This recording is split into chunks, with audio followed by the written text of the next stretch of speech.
Bring the Environment, Natural Resources, and Energy Committee to order. Representative Falk, have you had a chance to review the minutes? I have. Representative Falk moves the minutes. Anybody have any comments? All in favor of approving the minutes signify by saying aye. Aye. All opposed? Motion prevails. Minutes are adopted. Representative Beard. Good morning, Mr. Chairman and members. I'd like to move House File 2650. Mr. Chairman, I believe we're working from the House file and not the Senate file. Or remind me what we're doing here.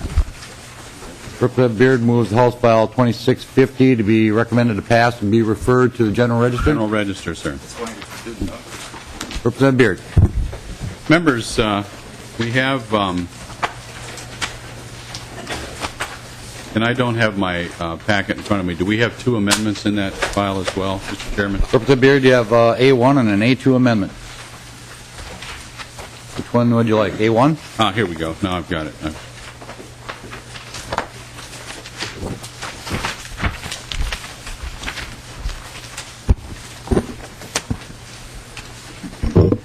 Mr. Chairman, if we adopt these amendments, it'll make the bill very similar to what action the Senate took. Over the last couple of weeks, the Senate has held extensive hearings on this proposal and did adopt two amendments. Before I do, though, if I may, let's talk a little bit about the genesis of the bill and why it's even in front of us this morning.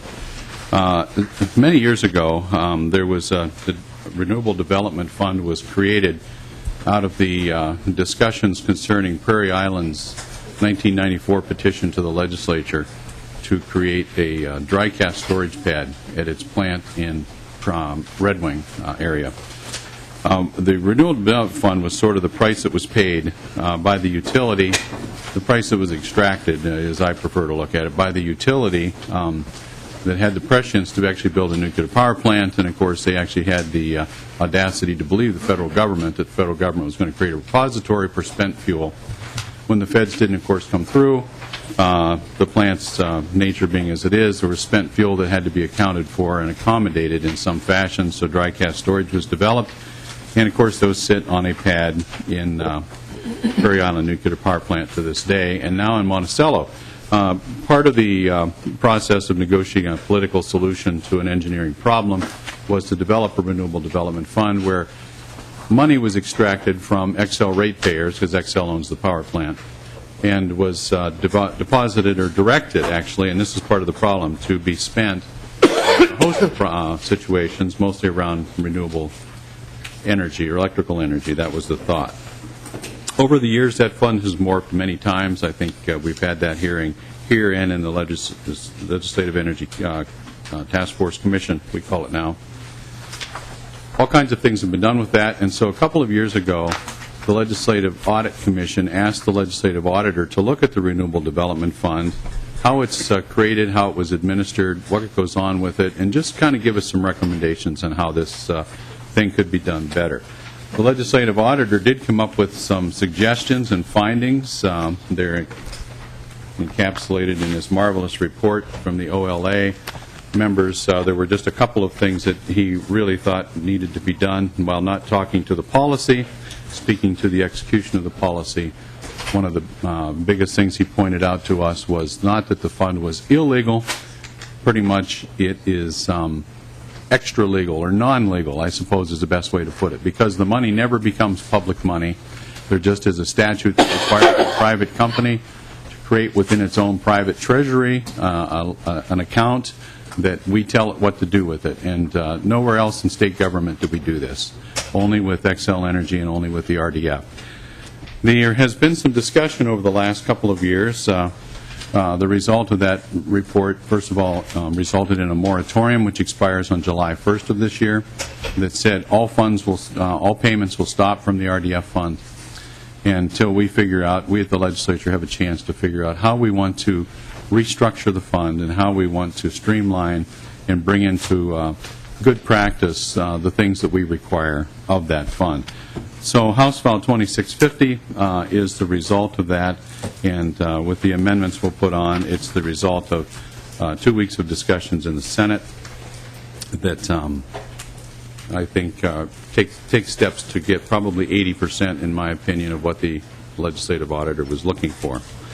Mr. Chairman, first I'd like to move, I believe it's the A1 amendment. Is that the one that starts on line 2.23? Representative Beard moves the 2650A1 amendment. Okay.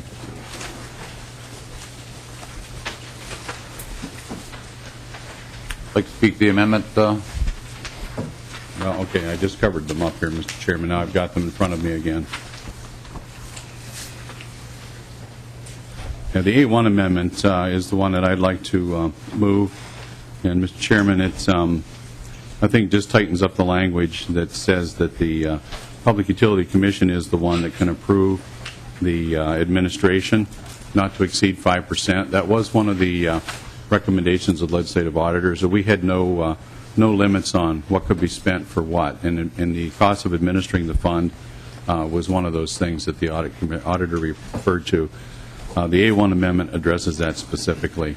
That can authorize the Public Utility Commission to approve up to 5% of the funds to be accounted for administration of the RDF by Xcel Energy. And Representative Beard, this is same language that's in the Senate bill. Yes, that's what I'm told. Thank you. Representative Falk. Thank you, Mr. Chairman. I guess I just have a question for Representative Beard on the first part of the amendment. How is near commercial and demonstration scale defined? What is the rationale there? Representative Beard. Well, Mr. Chairman, I'm looking here for my notes from the Senate discussion, but what I do have with me is a witness who sat through those several hours of meetings, Mr. Evans from Xcel Energy. Perhaps he could speak specifically to the near commercial and demonstration scale language. Mr. Evans, please signify who you represent and your name for the record. Yes, Mr. Chair. Rick Evans with Xcel Energy. The amendment on page 2, line 24, has to do with there's a list in that section of things that the RDF fund can be spent on. And on line 24, the original language says near commercial and demonstration scale renewable electric or electric infrastructure efficiency projects. And it was the intention when that was written that the qualifier near commercial and demonstration scale would apply to both of those things, but there was some lack of clarity. Some folks felt in the Senate. So the addition of the near commercial and demonstration scale a second time in that sentence is to make clear that it's near commercial and demonstration scale renewable electric or near commercial and demonstration scale electric infrastructure efficiency projects. And so the term is not defined, but it would be essentially part of the consideration of the Public Utilities Commission in deciding whether grants should be made, whether the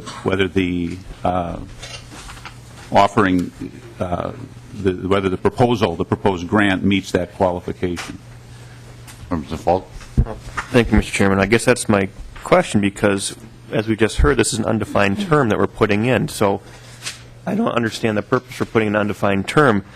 I think any person could be very subjective in their discussions or interpretation of what near commercial and demonstration scale means. Is it for a small residential solar project? Is it for a large commercial wind farm? Is it for a large biomass facility? I mean, we don't really know. And with respect of being commercial, is it just because it's for resale to some entity? Is it technology that maybe it's not the first one being rolled out, but it could be the first one in an area? This is so vague and ambiguous that I just wonder why it's being put in there, because there's really no way to subjective. I mean, it's totally subjective in the eye of the beholder. Representative Beard. Mr. Chairman, Representative Falk, in the investment community, these terms have very clear and definite meanings. This is not research and development. This is not pure science for the sake of science. All very important things. But when we're talking about investing the ratepayers' money in things that actually have a payoff in the nearer term, these terms actually do have meanings outside of the legal community and the investment community. And I think the response here was that we were trying to tighten this down from just money for every idea that somebody had, which while it might have merit, it was felt that if we're trying to actually put useful product on the grid, it would be better to tighten it up to something that had a window of probably less than 24 months or whatever near commercial means. It means it's almost ready to deploy, or there's a beta project or something going on that you can actually put in the ground and actually do useful work with. This deliberately and specifically carves out research and development that may be just testing theories and things like that. Representative Hilty. Thank you, Mr. Chair. Mr. Evans, are the projects that are described here or anticipated here ones in which Xcel Energy currently participates? Mr. Evans? Mr. Chair, Representative Hilty, we do some of these kinds of projects. An example I would point to would be along the University Avenue corridor, where, because of legislation that was passed several years ago, we were permitted to do some things that are out of the ordinary for our typical business of providing electricity to our customers in order to do some demonstration projects and some of that sort of thing. Those would not all necessarily qualify under this language for a grant. Those are actually, we are able to pay for those through other money in the company and build those into our rates, which was the purpose of the legislation several years ago to allow us to do that. So we would not be precluded from applying for grants under any part of this statute, but so we're not precluded, but we don't currently do anything that actually receives money from the RDF, I don't believe. The other thing I guess I would point out is the reason for the qualifier of near commercial and demonstration scale was a concern that Xcel Energy, or anyone else for that matter, doesn't go off on an electric infrastructure efficiency project that would be of a grand scale, that would be part of our system, where we'd essentially be trying to pay for our system out of RDF funds. We wanted to limit it to small projects, which is what this fund is for. So that was the reason why there was some concern about inserting that additional qualifier in there. Representative Hansen. Thank you, Mr. Chair. Representative Beard, I was trying to think back to the auditor's report, and it seems to me that he highlighted legislative involvement of projects, and I think there was one about 10 years ago, Representative Beard, kind of a big one, maybe that wasn't quite near commercial or demonstration level, and I don't think it's been demonstrated yet. That was the Excelsior project, Representative Beard, and I'm just trying to remember that project, and would something like that be prohibited under the amendment that you're offering right now? Representative Beard. Mr. Chairman and members, probably not. In this regard, the project that as a freshman I was asked to carry 10 years ago in this whole discussion, it was a fascinating time, was authorized to apply for. It was not ever directed, and I just want to clear the record on that. It was authorized to apply for a grant from the RDF fund, and they did, and the PUC awarded the fund. I think it was $2 million a year for 5 years to develop the EIS and all the infrastructure in the fond hope that perhaps they could actually find a power contract and actually produce useful energy for the grid. That hasn't worked out to this day. However, they're not precluded from applying to this fund. Anybody like that even that actually has near commercial or actually useful things that could happen. Whether or not the PUC would approve it again, or whether or not the advisory group, which is codified now in this legislation, would approve that, that's up to them. The important thing is the legislature is carved out of that process. That's the important thing. The important thing in this bill is that it actually takes the nebulous concept that people of goodwill and good faith actually put together, and frankly, even according to the auditor, did a fine job of doing it, absent specific statutory authorization or direction, and it codifies that in statute. So we actually accomplished some of the recommendations of the auditor with that also, in that the advisor group is now in statute, and the relationship between Xcel and the PUC and the application process is now codified in statute should this bill become law. But would they be willing to apply? Representative Hansen, anybody can apply, and I'm sure that project could have applied as well. Would it be approved again or not? I don't know. Representative Hansen.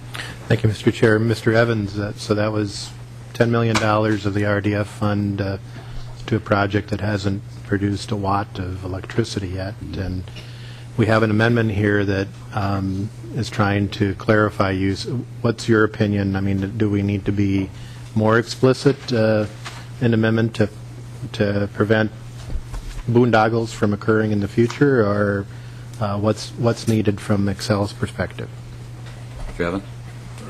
Mr. Chair, Representative Hansen, one of the things we think is the strongest part of the bill is the attempt to move away from the practice of sort of legislative appropriations from the fund. The Xcel Energy and Advisory Group grant-making process has not occurred for 4 years. And the reason it hasn't occurred for 4 years is because there's no money left in the fund. It's been removed by various acts of the legislature, all for, good projects in someone's mind and for good intentions. But we haven't had any money in the fund to actually do the process that the fund was set up to do. And so one of the stronger parts of this bill, from our point of view, is that it takes that, it tries, at least to the extent that you can control future legislatures, and I understand the problems with that, but it at least sort of lays the marker down that we're going to run this through the advisory group process and through the Public Utilities Commission for the purposes that are now much more explicitly stated in the bill. I hate to disagree with my author, but I will say that I'm not sure that a project that dealt with burning coal for energy would qualify under any of these paragraphs. They certainly could apply, but I'm not sure that the Public Utilities Commission, absent that specific legislative direction that they felt like they got, would be able to apply for these. They could apply. I'm not sure that they would qualify under the terms of this statute. Representative Beard. Thank you, Mr. Chairman. Yes, Representative Hansen, thank you for this line of questioning, because you're reminding me of all kinds of things that happened a decade ago, one of which was my good friend and folks that I work with on other things were adamantly opposed to the provision that I carried in that bill, which put us in some interesting and awkward discussions. But that was specifically designed and in statute as an innovative energy project. It's coming back to me now. Remember that fascinating discussion about how in the world coal could qualify? The legislature actually monkeyed with that. That was in my bill. That it was an innovative energy project that could qualify should the process work and all that, and so on and so forth. As I understand the bill as it's written now, that does not qualify. And again, near commercial and demonstration scale means things. 600 megawatt project is probably not near commercial and probably not a demonstration scale. That's a full-blown power plant. And do we need more of them? I'm looking forward to the day when we do. That is not the nature or the gist of what this bill does, however. So, yes, we put that in law. I carried the bill. I've told you that before. I'll tell you it again. And it was defined specifically as an innovative energy project. That language, I don't believe, is in this bill. So in that context, no, I don't think it would apply. Representative Paul. Thank you, Mr. Chairman. I believe I still have the floor, but, I was working on the line of questioning about the terms that are in the amendment, and I guess the Representative Beardy made an allusion to the fact that the investment community looks at near commercial and demonstration scale differently than perhaps the legal community would, or maybe the legislature would. But when we're putting this into the discretion of the Public Utilities Commission, because even though in the case of the grant that was awarded for the Excelsior Energy project, they took the legislative direction to mean something. They took that to go and say that we have to approve this project, we have to approve that grant. And so even though there may have been the rationale of a grant behind it, because of the legislative directive, the Commission felt obliged that it had to follow that area. And so when we're looking at these terms, and if the Commission is going to follow legislative directive, how do we know what they're going to use for a criteria? Because we're getting into a lot of very subjective terms here, and it's just an interesting, I want to know the reasoning behind why this is the way it's drafted is. Beard? Mr. Chairman, I was looking in the audience for Mr. Haar from PUC, the only other person I think that could speak to it, because I am not a lawyer, I'm not an investment advisor. If you read MinPost, you probably don't want to take investment advice from me, and I didn't even play one in a high school play one time, Representative Falk. But I'm looking past you at Mr. Eloff, perhaps as someone who helped craft this language, he'd be better able to speak to this than I would. Mr. Eloff, would you like to weigh in on this? Not particularly, Mr. Chair. I didn't think so. I will Thanks say, a lot, Representative Beard. I will say in my own defense that the Senate crafted this language, though, so we can all agree in blaming them, I think. I understand Representative Falk's point in terms of a hard and fast definition for your commercial and demonstration scale. But I also agree with Representative Beard's response, and that, and Mr. Evans as well, in that this was meant to exclude the more research and end of things from being funded here. And I think the language does that. On the margins, yeah, I believe there probably may be some disagreements, but it's certainly better than having nothing in there, which would include potentially all kinds of projects. Thank you. Representative Falk, did you have a follow-up? Thank you, Mr. Chairman. Just to put my comment on the record, I think this is incredibly ambiguous. It's very subjective. I think it could be tightened up. I don't know if right now is the appropriate time to do it, but we've had a lot of assumptions as to what this could mean, and it's clear that none of us can put a very concrete definition on it, so maybe we can work to go and shape this to be a little bit more precise, because I think we know what we're trying to achieve, but the means of which that's being done are pretty undefined at the moment. Representative Wagenius. Well, thank you, Mr. Chair. We've been talking about number 4 in this list under D, but I want to look at number 2, because it seems to me that while you could discuss the boondoggle of Excelsior under 4, that you could, and say maybe no, but why couldn't you say maybe yes under 2? Representative Beard? Mr. Chair, I'm puzzled as to what list we're working Maybe from you here. could be a I've bit got more some- specific, Representative Wagenius, of what sheet you're looking at and Oh, okay. what we're talking I'm about. looking at This one? line Of the bill? 2.19 of the bill, Okay. yes. Number 2, because we were talking about number 4 on line 2.23, so I'm just back up a couple of lines. Line 2.19, to promote the startup, expansion, and attraction of renewable energy projects and companies within the state.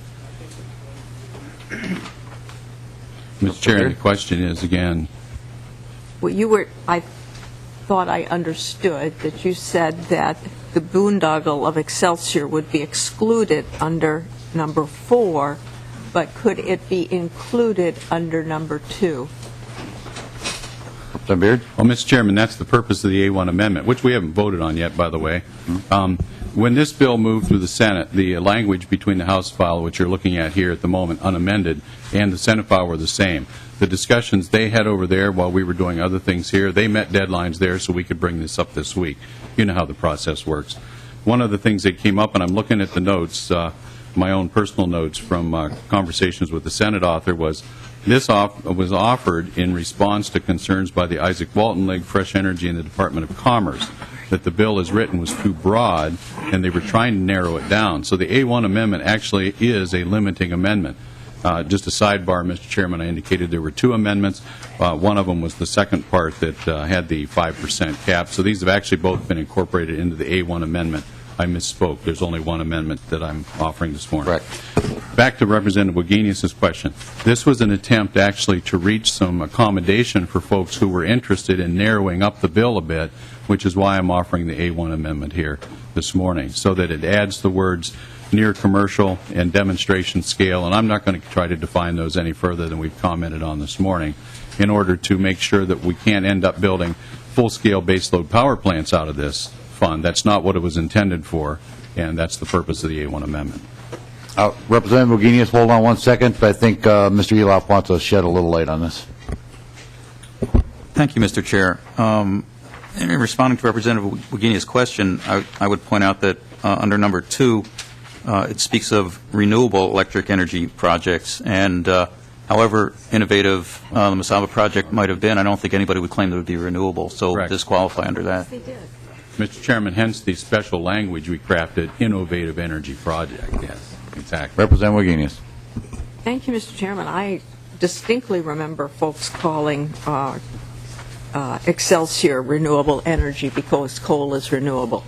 I've heard that again and again and again. So then maybe I'll ask the question in a different way. Could coal projects qualify under, and this amendment is for number 4 on line 24. I am looking at line 2.19, and it doesn't seem that that's being amended in this bill, or unless I have the wrong A1 amendment. So I'm looking Just a at moment here. This is page 224.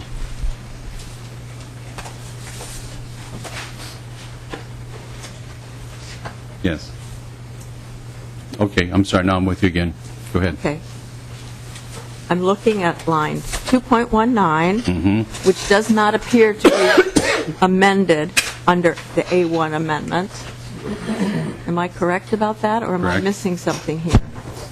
If I could, Mr. That's Chair. correct. That's correct, yes. All right. Then, under this, number 2, because it says to promote the startup, expansion, and attraction of renewable energy projects and companies within the state. That's huge. That's broad. It's much broader than number 4. So my question is, could a coal facility, if it were a renewable or clean coal facility, be funded under number 2 on line 2.219? Representative Beard. I think, Mr. Chairman and Representative Guinness, elsewhere in statute, there's a very clear definition of what constitutes renewable. Again, back to 10 years ago, coal, the only time I heard the word coal and renewable in the same sentence was when it was being used derisively, mostly by my environmentalist friends on the left. It never came from my mouth or from anyone else's that I recall. That's why we had to redefine the whole concept as innovative energy project. And if you remember at the time, we were looking at a deficit because we hadn't had the Great Recession and all that stuff, and the need for baseload power. If you want to continue talking about that, we probably can, but that's not the purpose of the A1 amendment.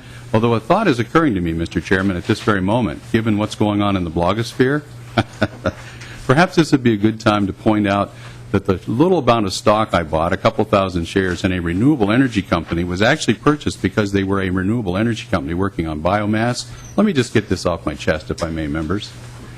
That happened when they were actually codifying and trying to come to production commercial scale application, standardizing the definition of biomass and how biomass fuel would work.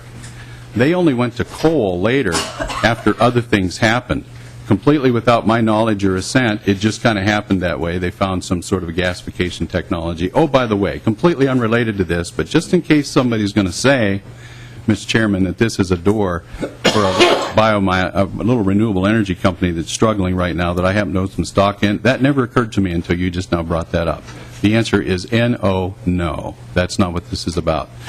The amendment is an attempt to narrow this up for people who had interest, people from the environmental community, and it states very clearly that this is only for renewable electric energy. That's all it can be used for. In fact, if you read the whole list, many of those are connected with the word and, not or. And so this fund can only be expended by the advisor group and approved by the PUC, not this body. That's one of the things we're trying to do is get it out of here so that people that are actually professionals at this can run this. And that's what it's for. I don't know how to make it any more clear for it. If you don't like the amendment, just vote no. But there is no other unintended consequence that's sneaking around here. I will be very emphatic about that. Final comment, Representative Wagenius. Well, Mr. Chairman, I'm glad Representative Beard brought up Bixby Energy, because I would have brought it up. But the amendment does not address the section I'm talking about, and it seems to me that Bixby should apply under the startup, expansion, and attraction of renewable energy projects and companies within the state. It seems to me that that language is extraordinarily broad and needs, after this discussion we've had here, needs to be narrowed considerably. All in favor of the A1 amendment signify by saying aye. Aye. Aye. All opposed. Motion prevails. The amendment is adopted. Okay, the A2 amendment, Representative Hilty, is that your amendment? Oh. Sorry, Representative Knuth, is that? Mr. Chair, if you could help me understand the kind of, when we're taking testimony, and I have some general questions about the bill, and I'm just sort of curious what the sort of schedule for the next half hour or whatever this bill will take is. Well, Representative Knuth, we have an agenda before us. We'd like to get through it today. This is the day we have scheduled for the energy bills. We have a number of things to get through. I'm trying to give everyone enough latitude to get their comments out, but we do have a long agenda. I'd like to finish up today before 10 o'clock. Okay, so just, Mr. Chair, I have some questions about the bill generally, and are those going to be on the amendments or after the testimony? I'm just looking for a little direction. I thought we were on amendments. I thought Okay. we'd clear up the amendments, and then we'd take testimony as needed. Representative Hilty, is that your amendment, the A2? Mr. Chair, I don't Useful. wish to offer that amendment at Very this good. time. Okay, then we will take testimony at this time. Mr. Chair, I'm sorry? Mr. Chair, Yes. I have an oral amendment to offer, Okay. and I'll explain that. And Representative Purcell? I do have it written down. We didn't get it in time though, but it's on page 2, lines 17, 19, 21, 23. After the word electric, insert the words "and electric offsetting solar thermal." And if staff has that, then I don't know if it needs to be repeated, but We'll have Mr. Eloff repeat it anyway. As I understand Representative Purcell's amendment, on page 2, line 17, after electric, insert an electric offsetting solar thermal. Page 2, line 19, after the word electric, insert an electric offsetting solar thermal. Line 221, after electric, the same, and line 223 also the same, insert an electric offsetting solar thermal. yes. And that's correct, Representative Purcell. And Yes, sir. Representative Knuth, you'd like to speak to that? I as well. Well, if Representative Purcell wants to speak to his amendment first. Speak to your amendment. Thank you, Mr. Chair. Just to explain briefly what I'm trying to do here, in the spirit of the renewable development account, the fund, I'd like to have this language in there, and again, talking about companies within the state, and we talk about that in these lines that I'm referencing here for amendment. The opportunity to put electric, solar thermal, and utilize that. We have companies in this state that do produce these solar thermal. They're used as offsetting electricity, and we've been able to combine these with small grants up in my neck of the woods to assist on low-income housing heating projects, and it's been very effective, but kind of hit and miss. But then again, that pays us back if we're offsetting. We use our taxpayer dollars for low-income heating, every year.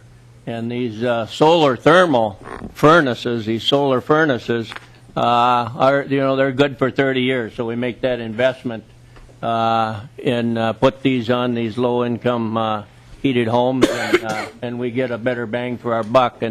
But going out and looking for grant money here and there, and this would be a good opportunity for those of us in Minnesota to really put up some funds, opportunities anyway. They'd have to apply for these, of course, but be eligible and could save ourselves some tax money in the long run. And that's the impetus behind this.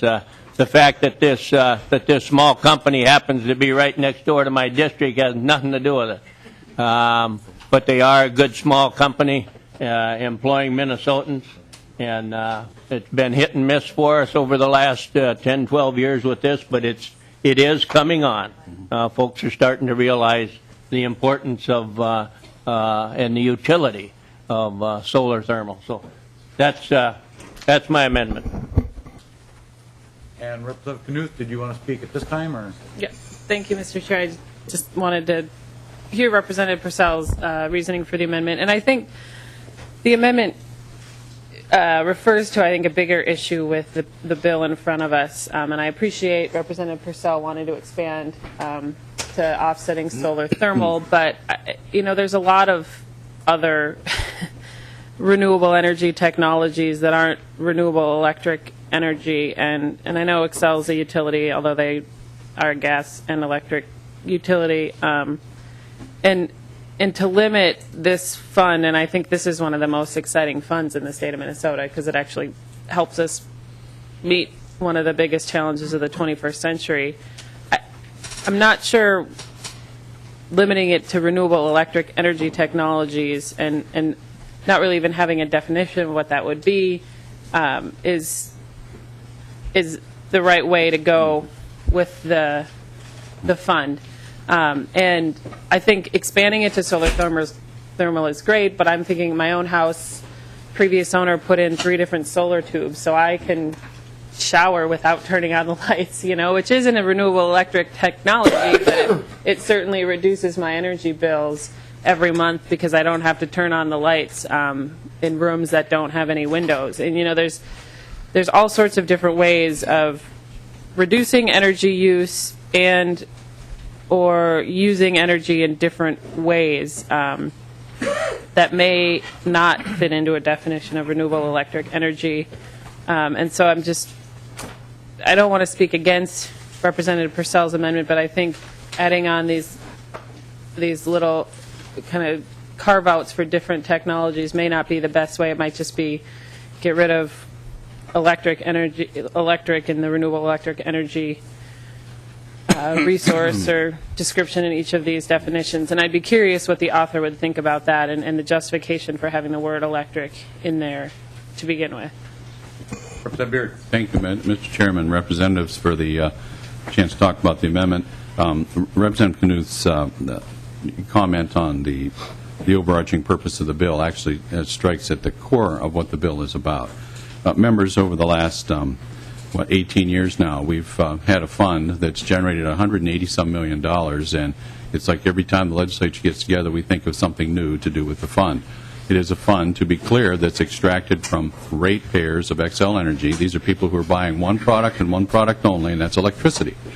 And the nature of the discussions it has been that if we're taking it from electrical users, it should go to a purpose that replaces electricity or creates electricity in some other fashion that we find interesting, appealing, and useful.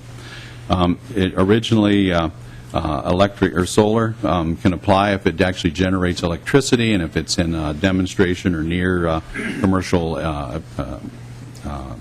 position to come into the marketplace. That's the purpose of the A1 amendment. But the representative is exactly right. For years, we have come along with and carved out little things all over the place that really kind of muddied the water on what the fund's all about. This bill is an attempt to make it clear, bring it back into focus. And, Mr. Chairman, it's not that solar has gotten short shrift in this legislature out of this very fund. In fact, there are $5 million payments per year, and I believe we have 2 more years to run. that are aimed specifically at Minnesota-made solar programs. So there's another $10 million to route into the marketplace to kind of help solar get a toehold and become commercially viable so that they stand on their own. In addition, the Conservation Improvement Program, which applies to all utilities in this state, and this bill has nothing to do with that. This bill doesn't touch the CIP program at all. There are millions of dollars a year in payments being made to the solar industry from that program, but again, that's very specifically to solar panels that actually create electricity. I think even the CIP program probably doesn't touch thermal, hot air type solar. Something that back in the 70s, when I was a student at Bible College, one of the things we did was we had 22 patents on hot air solar panels that we created because in those days the administration in Washington had made a commitment to the American people that by the year 2000, 20% of our energy would come from solar power, and we spent $6 billion in the interim trying to make that happen. So I think solar has some legs and it has some funds of money that touch it, so I'd speak against the amendment, Mr. Chairman. Representative Knuth. Thank you, Mr. Chair. And just partially related to the amendment, but kind of the same general area we're talking about. So on the number 4 on line 2.23 and 2.24, to develop near commercial and demonstration scale renewable electric infrastructure efficiency projects. I mean, that's the only place in here where I think efficiency is referred to. And I appreciate electric infrastructure efficiency, but I'm guessing, I'm not sure because it's not clear in the language. You're talking about the overall electric infrastructure. Are you talking about these smaller scales, maybe personal level or home level? Some of the things that might have covered SIP, but not necessarily. And is the only place you're looking at efficiency here in electric infrastructure? Could you just explain that a little bit more? And I think it would be narrowing it, I think, to a level that wouldn't be good for this account because efficiency is so important. You know, the cheapest energy is the energy we don't have to produce. And so I'm just, could you comment a little bit on the efficiency component of this? Because that's the only place in these, in the purpose statements that I'm seeing the word efficiency unless I'm missing it somewhere else. Representative Beard. Mr. Chairman and members, we have volumes of law concerning the Conservation Improvement Program, which deals with efficiency projects. This bill, with this public utilities ratepayers in this environment, this very tightly focused deal, it still says that we can do things to the energy grid that make it more efficient. That's who benefits from this. One of the points the auditor brought up that is dressed kind of obliquely in this bill is that if spending this money all over the state is a good idea, then this tax should apply to everybody in the state, not just to the ratepayers of Xcel Energy. That's why this is tightened down to only this public utilities ratepayers and to things that actually could put money into this grid and benefit these ratepayers. Efficiency, if there's some infrastructure efficiency, I'm thinking of the demonstration project by my house in Shakopee, where we pulled the 3M Wonder Wire, or Xcel Energy actually did, which cut line loss substantially. Those are projects that could fit. But other than that, no. This is very tightly crafted, and the author is not interested in expanding it beyond that. Representative Knuth. Thank you, Mr. Chair. We're running a little bit afield of the amendment, but I think it is a really important point because efficiency is a potentially very beneficial thing to ratepayers, and Xcel's been really good at it. I mean, I need to compliment them. They've done a nice job under the SIP program, but to think that we couldn't use RDF money to research better efficiency technologies or promote expansion and attraction of efficiency or conservation businesses, develop, the commercial demonstration that depends on what types of efficiencies, but the whole reason, one of the ways we can actually make renewable electricity work is to reduce the demand overall and couple these two. It's a really important part of the penetration of electric energy or of renewable energy technologies into our energy system. And to explicitly leave them out of this fund, I don't think makes a lot of sense.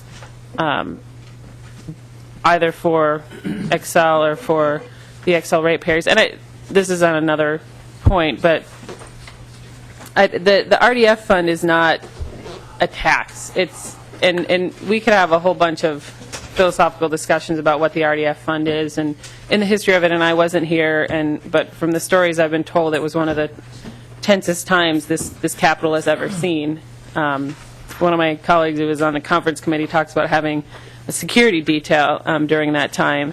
And it's Xcel ratepayers benefiting from the nuclear energy in their utilities company's portfolio and paying for the risk that storage brings to the state of Minnesota. So the whole state is taking up that risk. And I've been guilty of going back and forth whether or not this money should be spent within Xcel ratepayer territory or not, but it's not about a tax on Xcel ratepayers. It's paying for a certain amount of risk that Xcel brings to the state with its nuclear waste storage. And I think that's pretty clear, even more so when you look at the fact that a dry cask at the Prairie Island power plant costs more than a dry cask at the Monticello plant. And Prairie Island's on the Mississippi River, and it's really close to the Mississippi River, and thinking about the risk associated with that versus being up in Monticello, at least that's my guess as to why those two are significantly different every year. But so that we're trying to move Minnesota to 21st century energy system, and the RDF is a big part of that, and part of it comes out of the people of Minnesota having to take on a certain level of risk by having nuclear power generation. And so that's another side point, I guess, for the whole discussion of the bill. And I know, Mr. Chair, you probably want to get through, but one day of bills on energy when we're looking at one of the biggest challenges of this century, I think, is a fairly short amount of time. So I'm just going to keep asking the questions, and wanted to just make the point about, one, the efficiency, why it would be so limited to only the electric infrastructure efficiency when the other types of efficiency Xcel has demonstrated are extremely beneficial and save a lot of money. Not having to build a new baseload power plant because of efficiency is hugely beneficial to the ratepayers, and just some concern about the narrow definition of renewable electric energy. Because when the focus is on production, that's what our utilities deliver. And when we also expand the focus to conservation and efficiency and then production to fill the resulting need, I think we'll get a better outcome. And I would hope that the author might reconsider that with this bill moving forward. To the Purcell oral amendment, Representative Hilty. Mr. Chair, I did not want to address the amendment. I have some comments about the bill in general, but actually I was hoping to hear the testimony of people that wanted to testify before I got to those remarks. So it's not about the amendment, Mr. Okay, you were on the list. Apparently you raised your hand during the amendment. Representative Purcell. Thank you, Mr. Chair. And I just want to ask support for my amendment. And my amendment is about a Minnesota company employing Minnesotans, Minnesota jobs right now, today. That's what it's about. And I ask for support on that. Representative Wagenius, to the amendment. Yes, let's have a roll call on that one, please.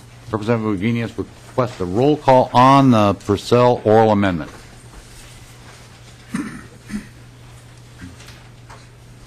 Any further discussion?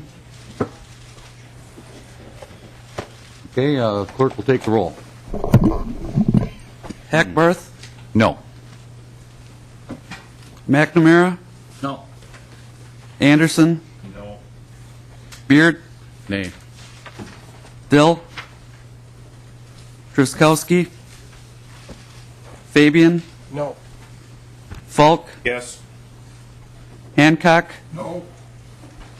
Hanson, Hilty, No. Knuth, Yes. Purcell, Yes. Quam, No. Scott, No. Torkelson, Wagenius. Yes.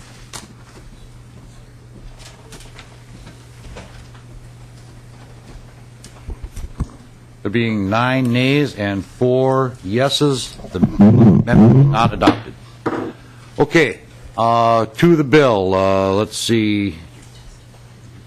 Okay, we're going to bring up, let's see, Ben Gerber, Minnesota Chamber of Commerce to start with.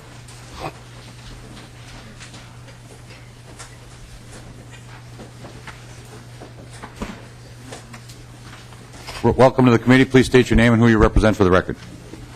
Ben Gerber, I represent the Minnesota Chamber of Commerce. Thank you, Mr. Chair, members of the committee.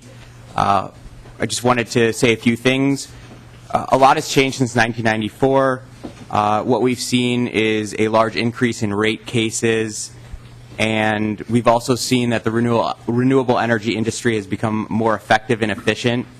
But more importantly, the businesses that I represent are facing a competitive business environment with a lot of their competition coming from global competitors.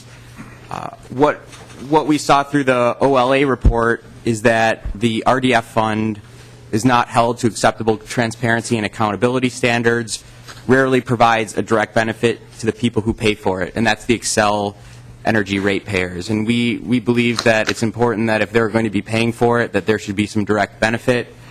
When you look at the Rockefeller Brookings Institution did a great study at looking at some of these other funds across the country. A lot of them are run differently.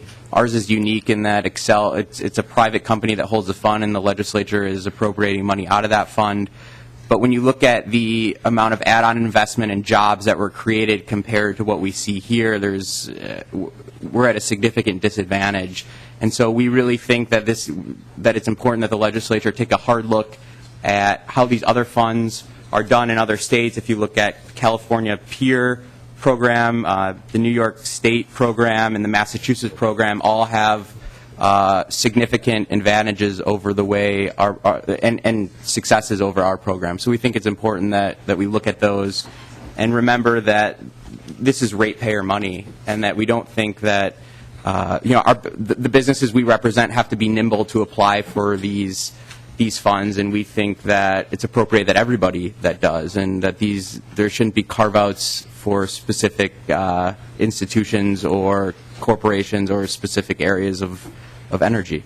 So thank you for your time. Thank you. Questions? Representative Falk. Thank you, Mr. Chairman. Mr.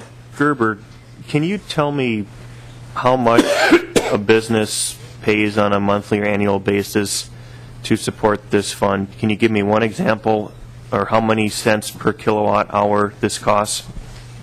Gerber? Thank you, Mr. Chair. Representative Falk, I don't have a specific number right now, but when you look at especially the large users in Xcel's territory, it's significant. So, even if it's 0.5% or less than that equals real dollars and real jobs. Mr. Falk? Thank you, Mr. Chairman. Well, I think if you look at it, it's quite infinitesimally small, but that's once again a subjective thing. Is it the Chamber's position that nuclear power is supposedly more affordable, more cost-effective, cheaper power? Gerber? Thank you, Mr. Chair. Representative Falk, I think you're referencing another position about removing the nuclear moratorium. Our position on that is that we shouldn't be picking and choosing, and all options should be on the table. Representative Falk? Thank you, Mr. Chairman. Well, Mr. Gerber, I've heard asserted by your organization before, not specifically by you, but that nuclear power is a low-cost alternative. I disagree with that assertion, but if that premise is to be believed, then, and there are substantial risks associated with it, as Representative Knuth alluded to, all of Xcel's ratepayers have benefited for a significant period of time by having those assets into the rate schedule. This small amount of money that is, I think, far too small for the concurrent risk that our entire state takes. It doesn't matter if you are a Great River Energy customer that's in a territory adjacent to Xcel's territory. If you have an incident at one of those facilities, is your health or your welfare not affected? Is that only, if we have an incident, is it only going to be limited to the territory that is Xcel's? So if something like Fukushima happened, that radiation would stop at the Excel territory and it would not affect Otter Tail or Great River Energy or any other cooperative? Is that the point that you're making? Representative, or Mr. Chair, Representative Falk, I don't believe I said anything to that extent. I mean, I'm not. I think the important thing is in the Senate Energy Committee, Senator Chair Rosen had a nuclear expert that came in and testified to the safety and reliability of the storage facilities, and I'm not an expert in that area, so. But there has been information presented to the Senate, at least, that addresses some of those concerns. Representative Falk. Thank you, Mr. Chairman. My point is that to say that this unfairly burdens one utility is completely beyond the point. The purpose of why we have this is to go and have some countering of the risk the entire state bears for the storage of dry cask radioactive waste in the state of Minnesota. It's for that purpose. It's not to unduly burden one utility. It's because all Minnesotans bear that risk in some proportionality. Okay, thank you, Mr. Gerber. Mr. Hemmingson.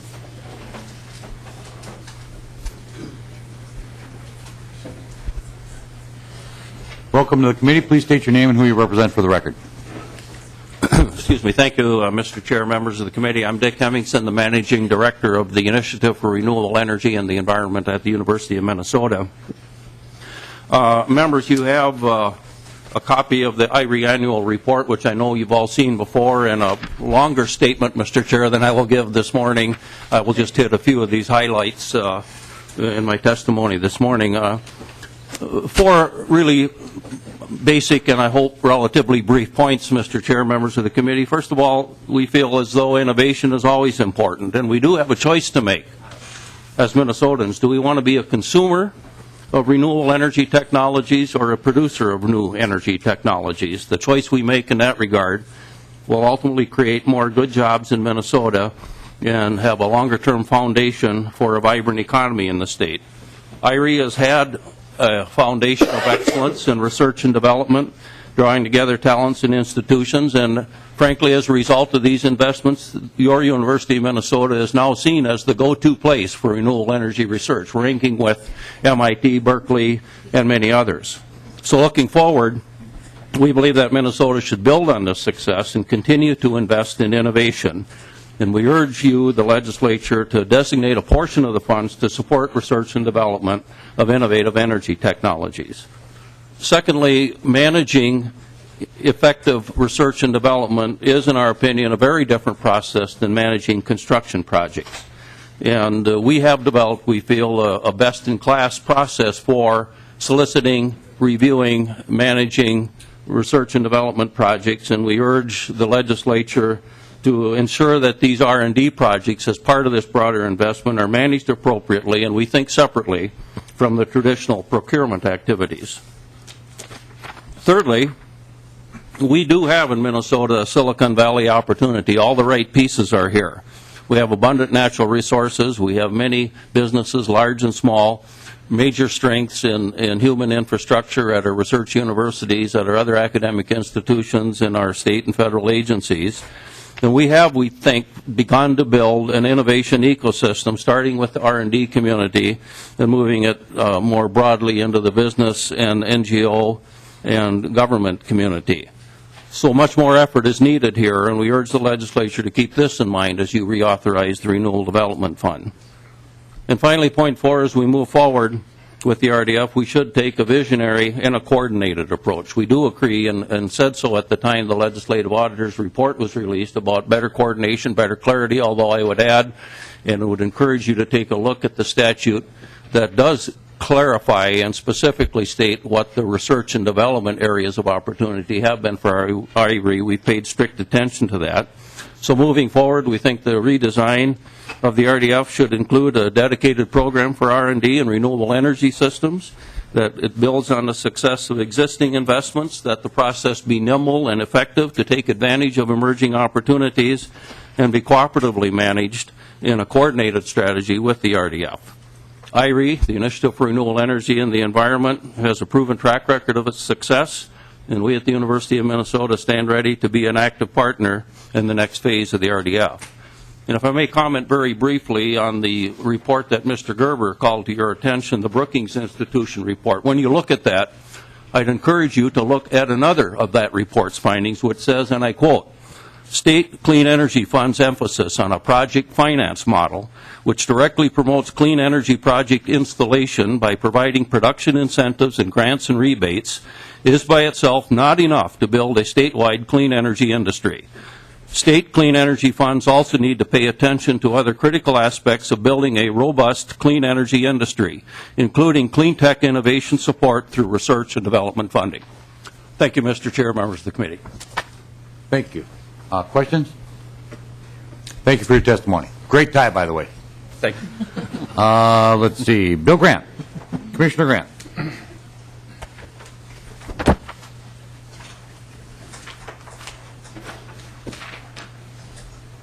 Welcome to the committee. Please state your name and who you represent for the record. Mr. Chairman. Bill Grant for the Department of Commerce. I want to start by thanking Representative Beard for his work on this bill. It follows some good work in the Senate, Senator Rosen and her colleagues in putting this bill together. I think it's, for the most part, addresses the issues that have been raised by the Office of the Legislative Auditor. And there's no reason at this point, save for two issues that I'll raise, that I think the bill is ready to move forward in this form. And let me go to those. The first is the issue that is addressed by the A1 amendment, and we feel that the A1 language moves the bill closer in the direction that we would hope. We remain concerned, though, Mr. Chair and members, that without further restriction to renewable electric projects, that the electric energy infrastructure efficiency projects could take on a rather wide scope, and we're concerned about that. I appreciate Representative Knuth's points. However, there's a lot of work to be done, as you've heard, in the development of the renewable energy industry here in Minnesota. Even though this, certainly in my terms, is a lot of money in the world of developing renewable energy systems and technologies and the research and development to support that, this is not a lot of money. I'm afraid that opening the fund to other efficiency-related activities, while meritorious in their own regard, is a deviation from what this fund should be focused on, and I think has been focused on since its inception. The second point that I'll make is that on the subject of research and development, we do believe that research and development is a very important component of a fund's efforts like this, and again has been a significant part of the Renewable Development Fund's activities over its history, and some of the most exciting projects that the fund has invested in have in fact been R&D type of projects. I do believe that we're close to a solution that works for the major research institution in the state as well as other research institutions in the state. I hope that we continue to work on that as the bill continues its path forward, and certainly the department is willing and anxious to be a part of helping that make the finish line, Mr. Chairman. So with that, I'd be happy to take any questions. Questions? Thank you, Commissioner. Thank you. Okay, on our list to sum things up here, we have Representative Hilty and Representative Falk on the list so far. Representative Hilty. Well, Mr. Chair, nothing in my experience suggests to me that this bill isn't going to pass out of this committee, and considering that we have other bills in the agenda that have some importance, I think I'm just going to reserve my comments for the House floor. Very good. Thank you, Representative Hilty. Representative Falk. Thank you, Mr. Chairman.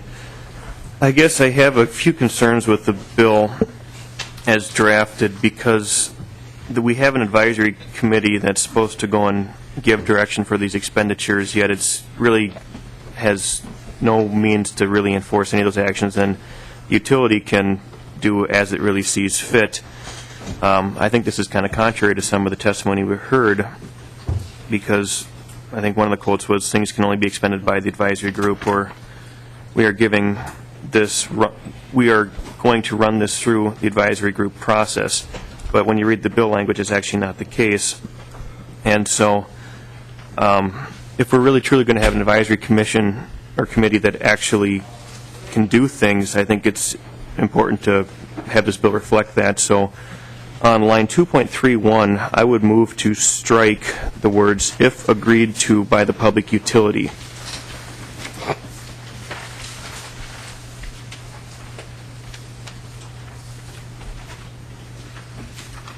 Mr. Eloff, you have that amendment?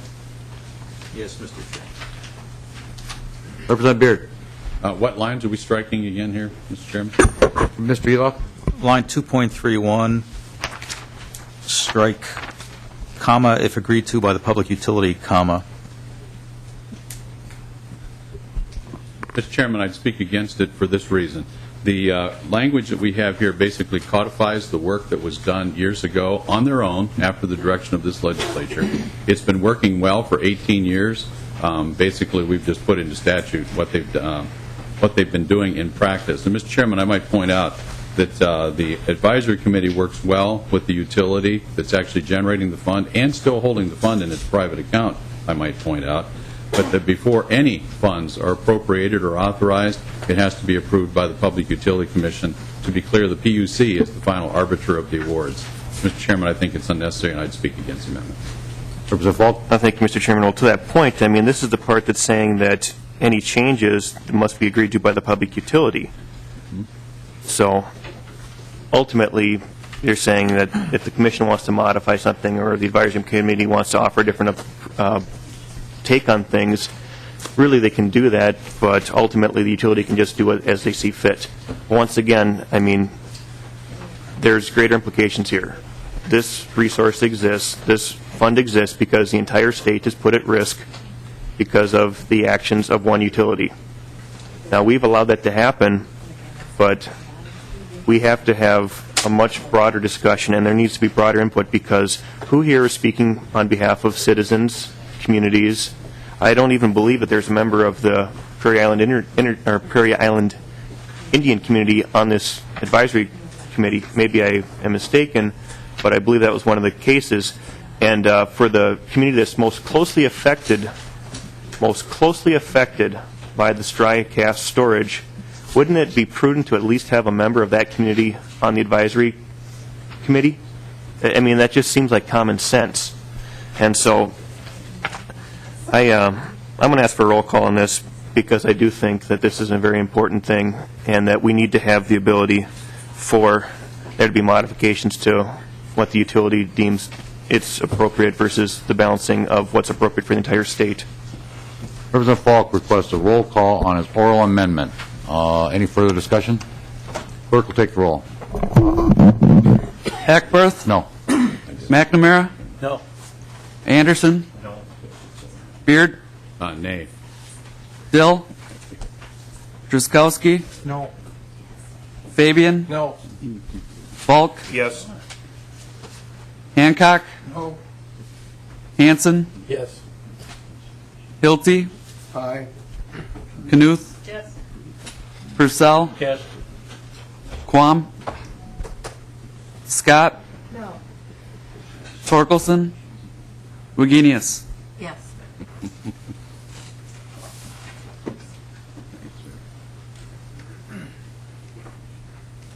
There being 6 yes and 8 noes, the amendment is not adopted. Further discussion, Representative Knuth. Thank you, Mr. Chair. And I have a number of questions. I think Mr. Evans is probably the best person, Representative Beard. So this advisory group has a fair amount of power, and the only representative that's required to be on the advisory group is a representative of ratepayers. And honestly, I feel like anyone could be a representative of the ratepayers. You know, I got my Excel bill yesterday and looked at it and, looked at the details of it, and I could serve as a ratepayer, and I think everyone around the table could serve as a ratepayer. And so I'm just curious why that's the only group that's singled out, and I think Representative Falk brought up a good point in terms of a member from the Prairie Island community. And could you help me understand this advisory group? And a few specific questions. One, who picks them? If we're going to give them this sort of power over a fund that you could call public or not public, sort of a unique fund, but one that I think there's a lot of public interest in how it's used. So who picks the advisory group, and what kind of criteria are used? What kind of balance is tried to be achieved? What sort of independence, if Excel's picking the advisory group, how long are their terms? What sort of safeguards to keep them on there so they can make independent decisions from Excel? And just could you, because it's really not spelled out in the legislation, could you help me understand this advisory group? And I don't have an amendment today, but I was also curious if Representative Beard would be open to more clearly spelling out some of the makeup of this group and some of their perhaps qualifications or some comfort language in terms of their independence from Excel. We've dealt a lot with advisory boards and in this legislature, and we generally put quite a bit of specifics in statute in terms of defining the makeup and the criteria that who's going to appoint, and none of that is in this bill, which leaves me concerned. So, Mr. Evans, if you could explain what you see, and then if Representative Beard would help, would let me know if he's open to working a little bit more on this advisory group language. Mr. Evans. Mr. Chair, members of the committee, Representative Knuth, when the first RDF provision was passed in 1994, it provided absolutely no guidance as to how the fund would be operated. It just created the fund. In 1999, the fund first started collecting money under the law, and Excel and members of the legislature, many people, the environmental community who had championed this, had to sit down and figure out how to actually do this. And so it was in that process, in 1999, I believe, the legislature gave the Public Utilities Commission the authority to set up a process by which this would be done. Since that time, there have been a number of PUC orders. The stack's about 3 inches thick. One of those orders sets up the advisory group, advises who should be on it. There is a member of the Prairie Island Indian community on the advisory group, as well as representatives of business interests, representative of environmental interests. I'll probably miss some, but I know currently the advisory group is made up of a representative of Fresh Energy, of the Isaac Walton League, of the Division of Energy Resources, of the Chamber of Commerce, and the Prairie Island Indian community, and representatives from Xcel Energy. To be quite frank about it, our preference as Xcel would have been to have no reference to the advisory group in the statute at all.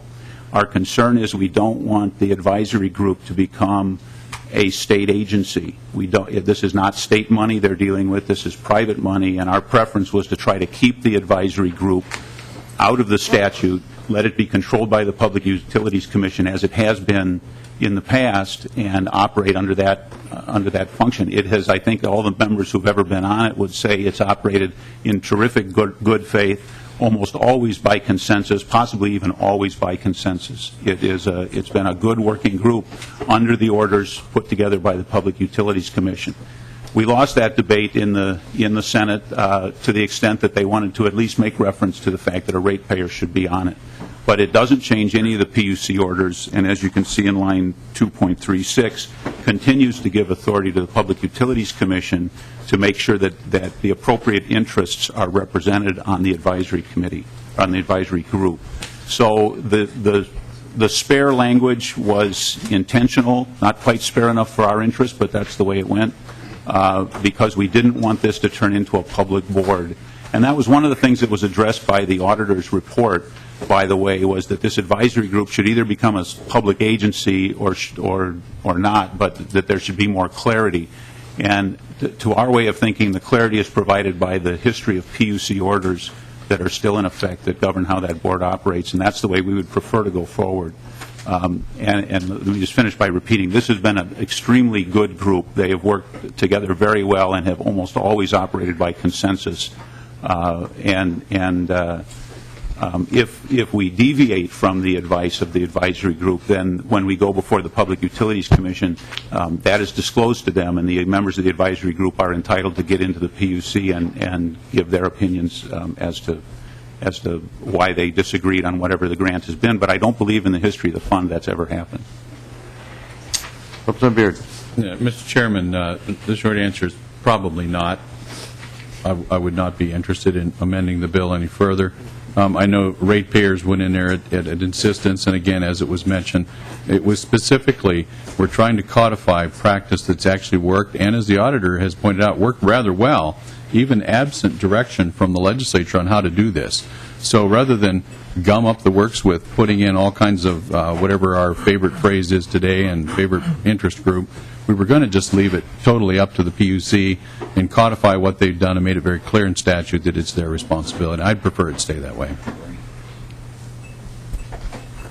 Representative Thank you, Mr. Chair. And I appreciate that, Representative Beard and Mr. Evans. That was very helpful in terms of understanding this group, because that's not totally clear in this language. And so, and it's just, there's nowhere, unless I'm missing it, I don't see any reference to the PUC's decisions about who makes up this board and the process for selection in this bill.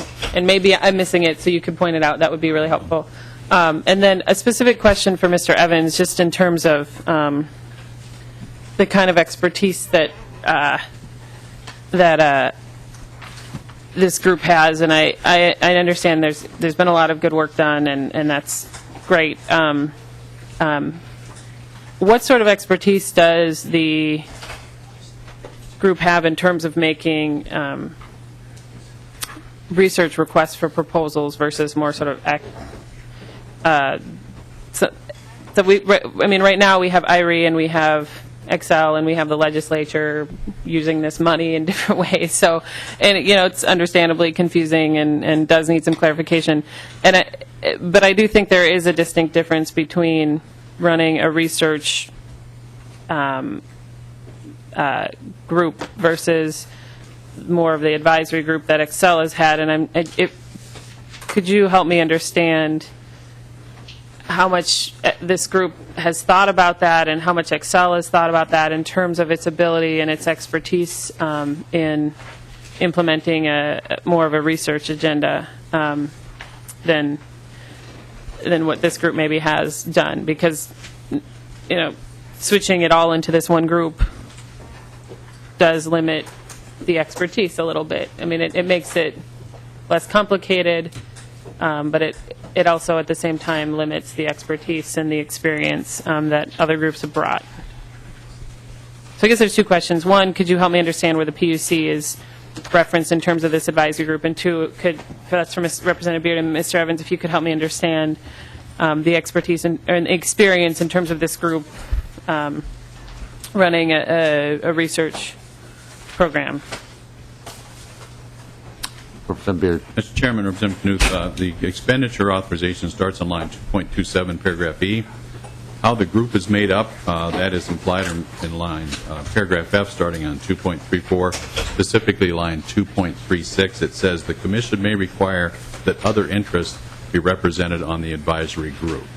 And then it goes on to define what the advisory group does and so on and so forth in the rest of paragraph F. That's specifically where the PUC has the authority to require the makeup of the group. Mr. Chairman, I might point out, too, there's been chatter about IRE here. This changes the nature of the funding of IRE, and we're not just going to give them block grants from this group, but IRE is able to and encouraged to apply to the same group, just like every other proposer. When requests for proposals go out, IRE, I'm sure, is going to be on that list and is welcome to make application to the group. We just aren't going to have two sets of administration and one at the university doing their thing. They'll all come through this group and through the PUC. That's the purpose of the bill. Very good. Representative Knuth, anything else? Thank you, Mr. Chair, and I appreciate that clarification, Representative Beard. And just, Mr. Evans, if you could comment on this group's experience and Excel's experience in terms of research funding. Mr. Evans. Mr. Chair, Representative Knuth, the process that Excel goes through with the RDF advisory group is they design a request for proposals that is reviewed by the PUC and then distributed through various channels that reach the people who would be proposing for this kind of thing. The proposals come in and are sent to a firm, and I'm sorry, I'm drawing a blank on the name of the firm, but it is a firm that is experienced in examining technical proposals, and they score the proposals for the group. They don't make recommendations, but they apply scores based on a set of criteria that have been put together. And those then come back to the advisory group with the scores to evaluate the proposals and to make recommendations for what should be placed before the Public Utilities Commission. We have been, since in the Senate, engaged in some conversation with the University of Minnesota about how a more academic peer review type of process might work, and we're continuing, as Commissioner Grant said, to continue to talk with them about how we can accommodate their concerns for that kind of review, which is, as I understand it, and I have no experience in it, but my understanding is it's somewhat different than the kind of review that our technical group gives it, the firm that we employ. So we're continuing to work with them and hope we'll be able to come to a resolution that will cover both. I will say that, frankly, it was last year, and I can't name names or count votes, but it was actually members of the legislature last year who asked us to try to focus more on practical, on-the-ground kind of applications and less on pure research, and that was part of what directed this bill the way it went, though the pure research is still not prevented in any way by this bill, and hopefully with working with the university we'll be able to enhance that somewhat to their satisfaction. Representative Falk. Thank you, Mr. Chairman. I must say that I do stand corrected. There is a member of the Prairie Island Indian community on the advisory board. I guess my concern still is that there isn't the requirement that a member of that community be on the board. I still have major concerns. I've got questions for Mr. Evans. Mr. Evans, who appoints the advisory board? Mr. Evans. Mr. Chair, you know, the advisory board members are, and including the Prairie Island Indian Tribe, are required by PUC order. I don't frankly know, and I'm afraid I'll have to defer to Commissioner Grant to know exactly, do the groups pick themselves? I mean, if the Prairie Island Indian group, they're recognized in the order, and so they select a representative to send, and the DER selects a representative to send. So the groups that are identified in the PUC order are then select their own representative to send to the advisory group. Representative Falk. Thank you, Mr. Chairman. I appreciate that. And that once again brings me to the concern I have. If we look at line 3.6, I'll just start reading the sentence. It says, the utility should attempt to reach agreement with the advisory group after consulting with it, but the utility has full and sole authority to determine which expenditures shall be submitted to the commission for commission approval. And so we're going to go and have the commission say that there have to be advisory groups. They're allowed to advise, but they really don't have any ultimate say because, as this language says, the utility has full and sole authority to determine which expenditures shall be submitted. And perhaps that's the way the status quo exists, but I don't think that's the way it should. And so, Mr. Chairman, I would move to actually strike the words should attempt to reach and insert must on line 3.6. And on line 3.7, strike the words after consulting with it, but the utility has full and sole authority. So if Mr. Eloff would be so kind as to read that back when he's ready. Mr. Eloff. Thank you, Mr. Chair. Let me read the way I think you want it to read and tell me if I'm correct or not. The utility must reach agreement with the advisory group to determine which expenditures shall be submitted to the commission for commission approval? That's correct. Thank you. If we're going to actually have an advisory group, and it's going to be made up of these diverse interests who obviously have played a significant, important role in this process, then let's make this be an actual functioning advisory board that actually can legitimately advise. For this, Mr. Chairman, I'd also ask for a roll call. Representative Falk requested roll call on his oral amendment. Further discussion? Would- Representative Purcell? Mr. Chair, could you repeat the line that we're amending again then? Mr. Eloff? I'll read it as amended, Mr. Chair. Line 3.6, the utility must reach agreement with the advisory group to determine which expenditures shall be submitted to the commission for commission approval. Clerk call a roll. Chair votes no. McNamara, No. Anderson, No. Beard, No. Bill, Yes. Dreskowski, No. Fabian, No. Falk, Yes. Hancock, Hanson, Yes. Hilty, Yes. Knuth, Purcell, Yes. Quam, Scott, No. Torkelson, No. Wagenius. Yes.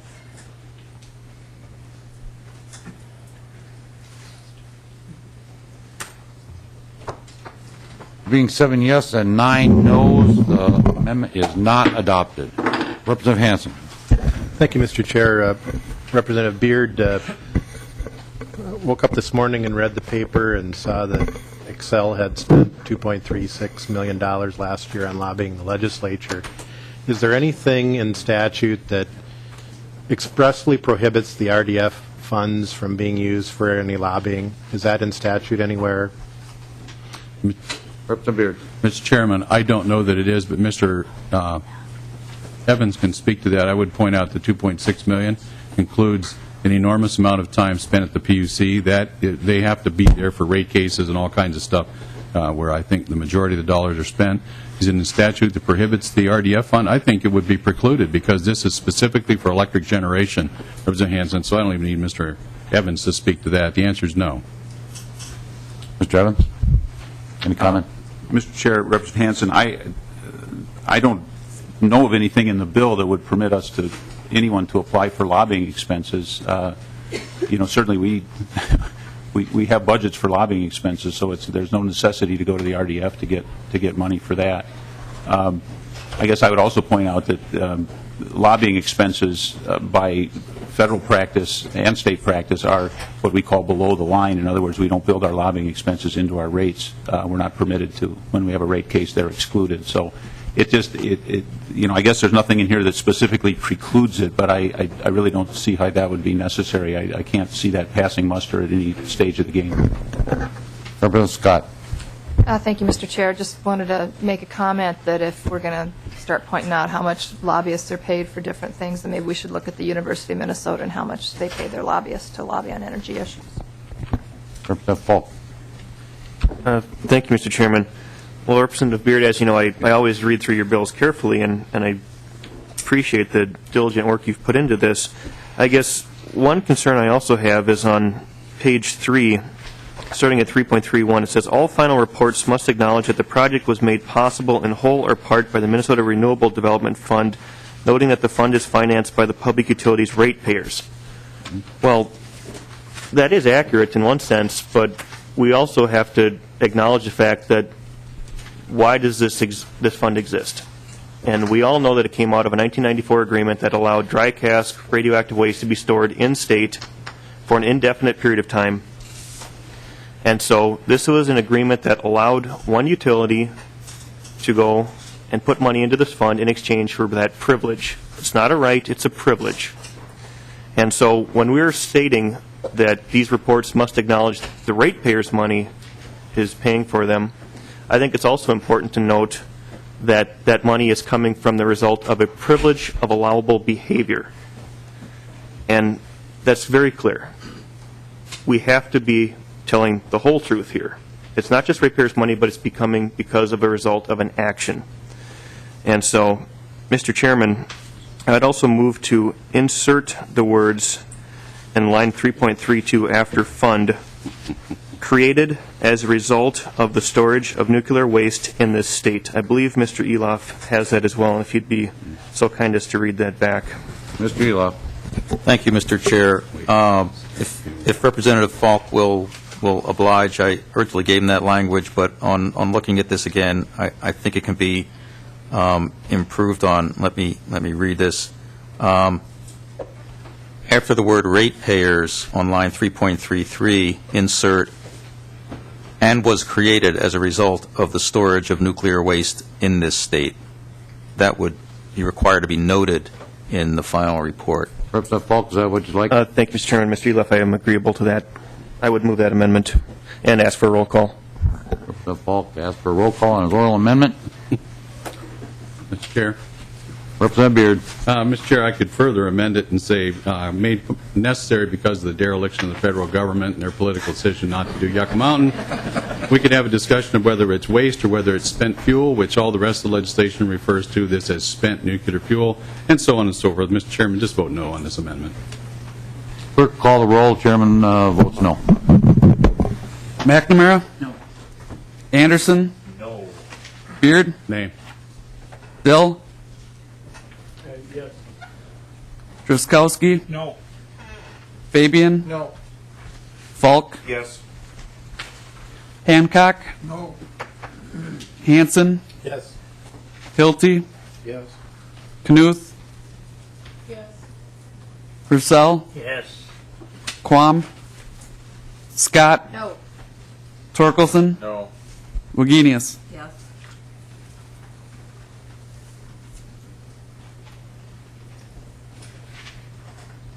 There being 7 yes and 9 no, the amendment is not adopted. Representative Beard, would you like to renew your motion that House File 2650 be recommended to pass and be moved to the General Register? As amended. As amended. Please, yes, thank you. All in favor of that motion signify by saying aye. Aye. All opposed, motion prevails. Your bill is on the way to the General Register. Representative Torkelson, we're going to move your bill really quick, House File 2730. Representative Torkelson moves House File 2731 to be recommended to pass and be sent to the General Register. We only have a few minutes to talk about the bill and get the bill passed. Representative Torkelson, I'm going to move right away the A2 amendment. I think you're agreeable to the amendment. Is that correct? Correct, Mr. Chair. The A2 amendment puts the bill in the same shape that the Senate has it and makes a couple technical corrections. All in favor of the A2 amendment signify by saying aye. Aye. All opposed, motion prevails. Amendment is adopted. Representative Torkelson, do you have some brief comments? And we'd like to vote and take some questions if there are any, and get out of here by 10 o'clock. Thank you, Mr. Chair. This is a search bill. I have testifiers. Keep it brief. 3 minutes. Mr. Chairman, members of the committee, for the record, I'm Lissa Polish. I'm the statewide search director with the University of Minnesota Extension and the Regional Sustainable Development Partnership. And I'm just tell us what the bill does, and we'll wrap it up. Okay. This bill continues funding for the Clean Energy Resource Teams program. It's a statewide program designed to help communities identify and implement community-scale energy efficiency and renewable energy programs. Thank you. Any questions of the members?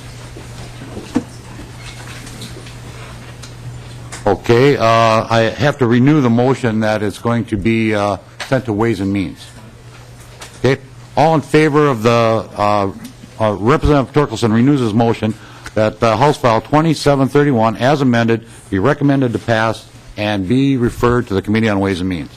All in favor of that motion signify by saying aye. Aye. All opposed, motion prevails. The bill is passed and sent to the Ways and Means Committee. Thank you, members.